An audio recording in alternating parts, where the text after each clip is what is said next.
চোখ দুটা যদি তোমার আমার বন্ধ হয়, ডাইনে কে আছে বামে কে আছে কিছুই বলতে পারবা না। আরে কলিজার যুবক, এ মুরব্বি বাপজান, তুমি আমি দুনিয়ায় সারা জীবন থাকার জন্য আসি নাই। এই জমিনে তোমাকে আমাকে আল্লাহ সারা জীবন রাখার জন্য বানান নাই।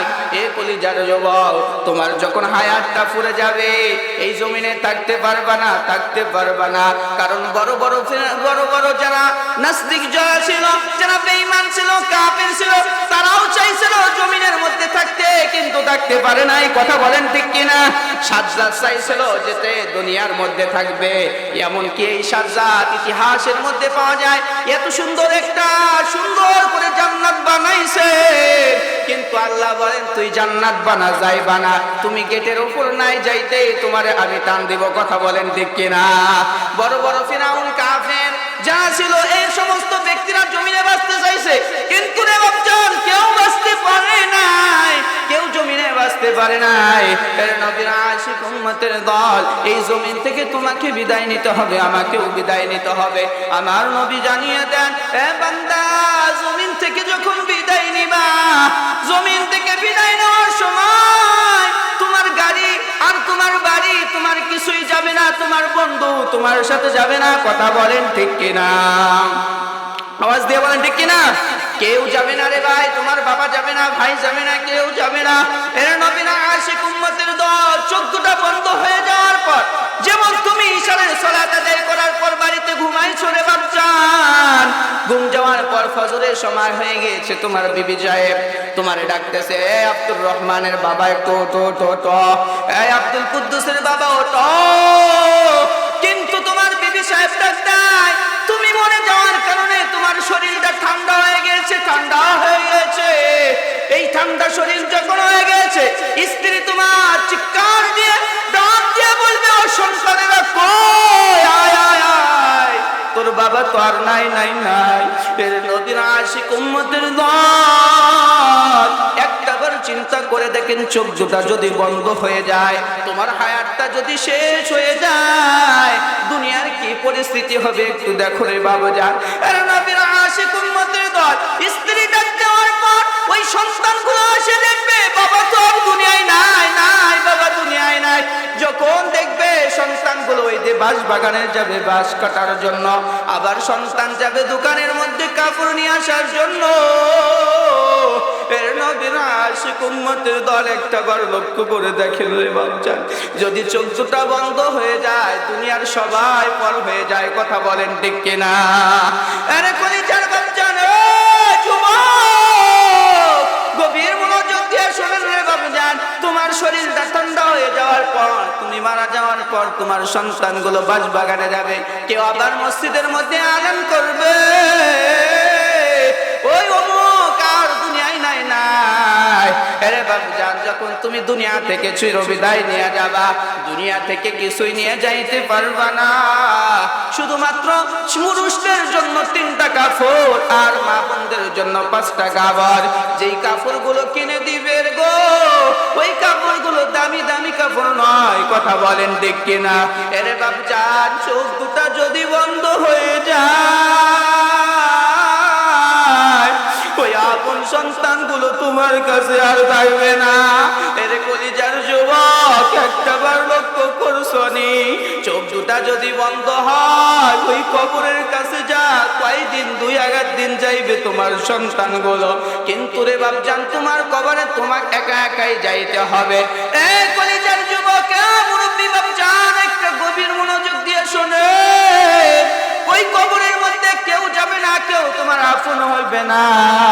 এ কলিজার যুবক, একটাবার লক্ষ্য করো, তুমি মারা গেলা, রাত্রে মারা গেল, তুমি রাত্রে বেলা মারা গিয়েছো, তোমারে আর ঘরের মধ্যে বেশি কোনো রাখা হবে না, ঘরেও রাখবে না, এমন এক জায়গায় নিয়ে যাইবে, চকলেটের মতো ব্যান্ডেজ করে বান্ধিয়ে তোমারে নিয়ে যাবে। এর নবীর আশিক উম্মতের দল জানাজার নামাজ পড়ার পর তোমারে কবর দিবে গো, ওই কবরের মধ্যে তোমারে রাখবে, ওই কবরের মধ্যে ডাইনে বামে শুধু তাকাইয়া দেখবে, ডাইনেও মাটি বামেও মাটি। এরে কলিজার যুবক একবার লক্ষ্য করে দেখে, মারা যাওয়ার পর বান্দা যদি বেঈমান হয় আর বান্দা যদি কাফির হয়, বান্দা যদি বেআমন হয়, বান্দা যদি বেঈমান হয়ে মারা যায় ওই কবরের মধ্যে, আল্লাহ পাক রব্বুল আলামিন তোমারে আমারে তিনটা প্রশ্ন করবেন। কয়টা প্রশ্ন একটা আওয়াজ দিয়ে বলেন। আরে বাচ্চান তিনটা প্রশ্ন করবেন। বেঈমান হয়ে যদি ওই মারা যায়, বেঈমান হয়ে মারা গেলে ওই কবরের মধ্যে যখন ফেরেশতারা তিনটা প্রশ্ন করবে, রবের পরিচয় দাও, ধর্মের পরিচয় দাও, রহমাতাল লিল আলামিনের পরিচয় দাও। বান্দা যদি বেঈমান হয় ওই বান্দা বলবে লা আদরি, লা আদরি, আমি জানি না, আমি পারি না।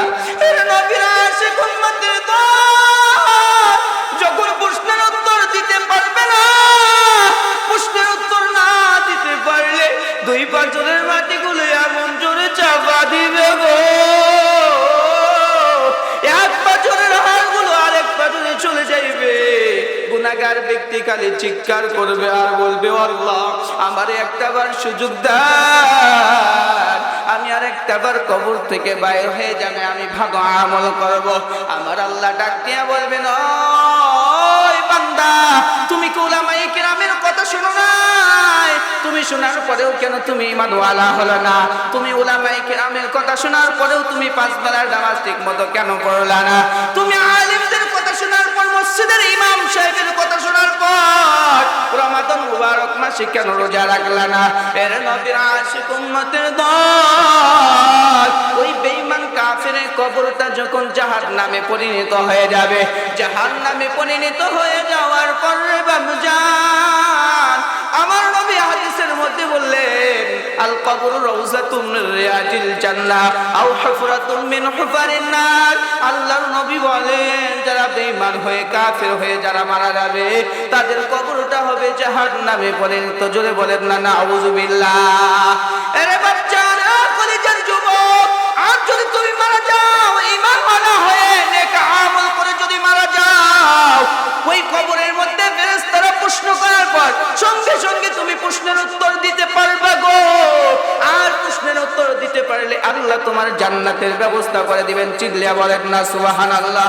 আরে বাবুজান, ও কলিজার যুবক, এই জন্য জমিনে থাকতে তোমার আমারে আমল করিয়া, নেক আমল করিয়া, ভালো আমল করে যদি কবরে যাও, আমার নবী হাদিসের মধ্যে বলিয়া দিলেন, আল্লাহর নবী হাদিসে বলেন, ইদা উদিয়াল মাইয়িতু ফি কবরিহি জাআল কুরআন, জাআল কুরআন ইনদা রাসিহি আও কামা ক্বালা আলাইহিস সালাতু ওয়াস সালাম। আল্লাহর নবী সাল্লাল্লাহু আলাইহি ওয়াসাল্লাম বলেন, ওই কবরের মধ্যে কেউ যাবে না, কিন্তু বান্দা তুমি তোমার সন্তানটারে আলেম বানাইছো, সন্তানটারে হাফিজ বানাইছো, সন্তানটারে আলেম বানাইছো। কিতাবের মধ্যে পড়লাম তিন শ্রেণীর ব্যক্তিরা, তিন প্রকার সন্তানের বাবারা আর এত পরিমাণ সৌভাগ্যবান। আল্লাহ পাক রব্বুল আলামিন ওই ব্যক্তিদেরকে, তিন প্রকার সন্তানের বাবাদেরকে আল্লাহ জান্নাত দিয়ে দিবেন। চিল্লিয়া বলেন না সুবহানাল্লাহ। কয় প্রকার ভাই বলেন তো দেখি? তিন প্রকার। শুনবেন আপনারা? কে কে শুনবেন একটু হাতটা দেখে? নারে তাকবীর, লিল্লাহি তাকবীর। এ নবীর আশিক উম্মতের দল, তিন প্রকার সন্তানের বাবাগুলো আল্লাহর জান্নাতে যাবে। এক নম্বর, ওই সমস্ত সন্তানের বাবা যারা দুনিয়ার মধ্যে যাদের সন্তানগুলো শহীদ হয়েছে, এই শহীদের পিতা মাতা আল্লাহর জান্নাতে বিনা হিসাবে যাইবে। চিল্লিয়া বলেন না সুবহানাল্লাহ। আর একটা আওয়াজ দিয়ে বলেন সুবহানাল্লাহ। আর এক প্রকার হইতেছে ওই সমস্ত সন্তানের বাবা যাদের সন্তানকে কোরআনের মাদ্রাসায় দিয়ে হাফিজ বানাইছেন, আলেম বানাইছেন গো। আমার নবী জানিয়ে দেন, ওই সমস্ত হাফেজের বাবাগুলো আল্লাহ পাক রব্বুল আলামিন ওই হাফেজে কোরআনের বাবাকে বিনা হিসেবে আল্লাহর জান্নাত দিয়ে দিবেন। চিল্লিয়া বলেন না সুবহানাল্লাহ। আল্লাহ নবী আরো জানিয়ে দেন, ওই হাফেজে কোরআন এমন 10 জন ব্যক্তিকে সুপারিশ করে আল্লাহর জান্নাতে নিয়ে যাবেন। চিল্লিয়া বলেন না সুবহানাল্লাহ। আরে নবীর উম্মতের দল যাদের উপর আল্লাহর জান্নাত ওয়াজিব হয়েছে, এই সমস্ত ব্যক্তিকে ওই হাফেজে কোরআন আল্লাহর জান্নাতে নিয়ে যাবে। চিল্লিয়া বলেন সুবহানাল্লাহ। এই জন্য বাপজান, যারা নিজে হাফেজ হইতে পারেন নাই, আলিম হইতে পারেন নাই, সন্তানকে হাফেজ বানান। এই যে এই মাদ্রাসায় আপনি আপনার সন্তানকে দেন, এই যে মিজান সাহেব হুজুর কি পরিমাণ পরিশ্রম করতেছে, এই যে কত সুন্দর মাদ্রাসা, আপনার সন্তানকে মাদ্রাসায় দিবেন। কে কে দিবেন? দুটো হাত তুলে দেখি। নারে তাকবীর, লিল্লাহে তাকবীর। প্রিয় ভাই, আপনি আপনার ছেলে নাই, আপনার মেয়ে নাই, তাহলে আপনি কি করবেন? তাহলে আপনি নাতি আছে আপনার, এই নাতিকে কোরআনের হাফেজ বানাইবেন, কারণ এটাও হইতেছে আপনার ওসিলা। এই নাতির মাধ্যমে আল্লাহ আপনাকে জান্নাতে নিয়ে যাবেন। চিল্লিয়া বলেন না সুবহানাল্লাহ। আপনার ছেলে নাই, কিভাবে নাতি হয়? তাহলে আপনার মেয়ের পক্ষ থেকে যদি নাতনি থাকে, তাকেও আপনি মহিলা মাদ্রাসায় দেন, এটার ওসিলাই আল্লাহ আপনাকে জান্নাত দিয়ে দিবেন। প্রিয় ভাই, এই জন্য আমরা ওই সমস্ত ব্যক্তি 2 নম্বর সৌভাগ্যবান পিতামাতা হইতেছে যাদের সন্তানকে হাফেজ বানাইবে, যাদের সন্তানকে আলেম বানাইবে। আল্লাহ সবাইরে বানার তৌফিক দান করুন, সকলে বলি আল্লাহুম্মা আমিন। 3 নম্বর, ওই সমস্ত পিতামাতা সৌভাগ্যবান যাদের সন্তান বালেগ হওয়ার আগে দুনিয়ার জমিন থেকে বিদায় নিয়ে যায়। মাঝে মাঝে তো দেখবেন সন্তান জন্মগ্রহণ করার পরেও দুনিয়া থেকে যায়। কথা বলেন ঠিক কিনা? এই বাচ্চান, এই কলিজার যুবক, এই পদ্মানিসীর আম্মা জান, তোমার সন্তান হওয়ার পরে দুনিয়া থেকে বিদায় নিয়েছেন, মনে করছো এত বড় একটা কষ্ট লাগে, কলিজার মধ্যে কষ্ট লাগে, কিন্তু না না না রে বাবুজান, তোমার সন্তান দুনিয়া থেকে বিদায় নিয়েছে, এই সন্তান তোমার জান্নাত নিয়ে যাবেন। চিল্লিয়া বলেন না সুবহানাল্লাহ। আর নবীর আশিক উম্মতের দল, এই জন্য রে বাবজান, 1 নম্বর সৌভাগ্যবান বাবা মা হইতেছে শহীদের বাবা মা। 2 নম্বর কোরআনের হাফেজ আলেমদের পিতামাতা সৌভাগ্যবান। 3 নম্বর নাবালিগ সন্তান যদি দুনিয়া থেকে বিদায় নিয়ে যায়, এদের পিতামাতাকে আল্লাহ বিনা হিসেবে জান্নাত দিয়ে দিবেন। চিল্লিয়া বলেন না সুবহানাল্লাহ। আরে কলিজার যুবক, বলছিলাম ওই কবরের মধ্যে আল্লাহর নবী বলেন, ইযা উদিয়াল মাইয়িতু ফি কবরিহি জাল কুরআন ইনদা রাসিহি।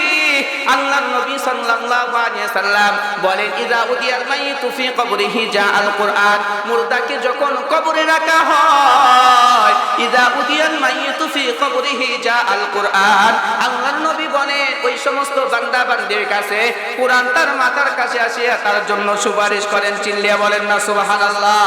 কাদের জন্য কোরআন সুপারিশ করবে? ওই সমস্ত বান্দা বান্দির জন্য যারা জমিনের মধ্যে কোরআন পড়েছে, যারা জমিনের মধ্যে দিন রাত 24 ঘন্টা নয়, শুধুমাত্র নামাজের পর পর কোরআন তিলাওয়াত করেছে, কোরআন পড়েছে, এই সমস্ত বান্দা বান্দির জন্য আল্লাহর কোরআন কবরের মধ্যে তার জন্য সাক্ষী দিতে থাকবেন। চিল্লিয়া বলেন না সুবহানাল্লাহ। আরে ভাই, কিন্তু আফসোস লাগে, আজকে কোরআন পড়ে না মানুষ, আজকে শুধুমাত্র মোবাইল নিয়ে পাগল, টিভি নিয়ে পাগল। কথা বলেন ঠিক কিনা? একটা আওয়াজ দিয়ে বলেন ঠিক কিনা? আজকে মা বোনদের কথা বলবো, আহারে আফসোস লাগে, এই মা বোনেরা মাকুরাশা জাল দিয়ে শেষ, কোরআন ওই তাকের মধ্যেই থাকে, কিন্তু কোরআন আর পড়ে না। কথা বলেন ঠিক কিনা? এ কলিজার মা, ও মা বোন, অবশ্যই কোরআন পড়বেন, কোরআন পড়বেন। এই কোরআন আপনার জন্য কবরের মধ্যে সুপারিশ করবে, এই জন্য মা অবশ্যই কোরআন পড়বেন। আরেকটা কথা না বললেই নয়, দেখবেন মা বোন আজকে পর্দা তো একেবারেই করে না, খোলামেলা ভাবে ঘুরে বেড়ায়। কথা বলেন ঠিক কিনা? আওয়াজ দিয়ে বলেন ঠিক কিনা? এরা এমন এমন কাপড়গুলো পরে না, মশারির চাইতেও খারাপ, মশারির চাইতেও পাতলা। কথা বলেন ঠিক কিনা? এই যে আজকে দেখেন, এই যে দেখেন আজকে এইখানে দেখেন কি এক অবস্থা, মেলার মধ্যে দেখবেন কি কাপড় পরে পরে আছে। এই জন্য আমি একটা ইসলামী সঙ্গীত বলেই আপনাদের কাছ থেকে বিদায় নেব। ভাই আমার আবার মাহফিলে যাইতে হবে সেই পীরগাছায়, আপনারা একটু আমাকে ছুটি দিবেন তো ইনশাল্লাহ। আর ইসলামী সঙ্গীতটা শুনবেন, বলবো, ওহু আল্লাহ রে কোন দুনিয়ায় পাঠাইলাম রে, বর্তমানের পোলা মাইয়া সমান সমান মা, বর্তমানের পোলা মাইয়া সমান সমান মা, লম্বা চুল কাটিয়া মাইয়া মাথায় লাগাই ক্যাপ। কথা বলেন ঠিক কিনা? ওহু আল্লাহ রে কোন দুনিয়ায় পাঠাইলাম রে, জিন্সের প্যান্ট শার্ট পরিয়া মাইয়া রাস্তা হাইতে যায়, ছেলে না মেয়ে চিনা তারে বড় দায়। কথা বলেন ঠিক কিনা? জিন্সের প্যান্ট পোশাক পরিয়া মাইয়া রাস্তা হাইতে যায় পোলা না মাইয়া তারে চিনা বড়ই দায় রে ও আল্লাহ রে কোন দুনিয়ায় পাঠাইলা আমারে হিন্দি গানের টান মারিয়া রাস্তা হাইতে যায় কারো কারো সুর শুনিয়া বুকটা ফাইটা যায় ও আল্লাহ রে কোন দুনিয়ায় পাঠাইলা আমারে বর্তমানের পোলা মাইয়া দেখো কি কারবার মোগাই পিছে মুগের সামনে হুন্ডারি ড্রাইভার কথা বলেন ঠিক কিনা প্রিয় ভাই আমার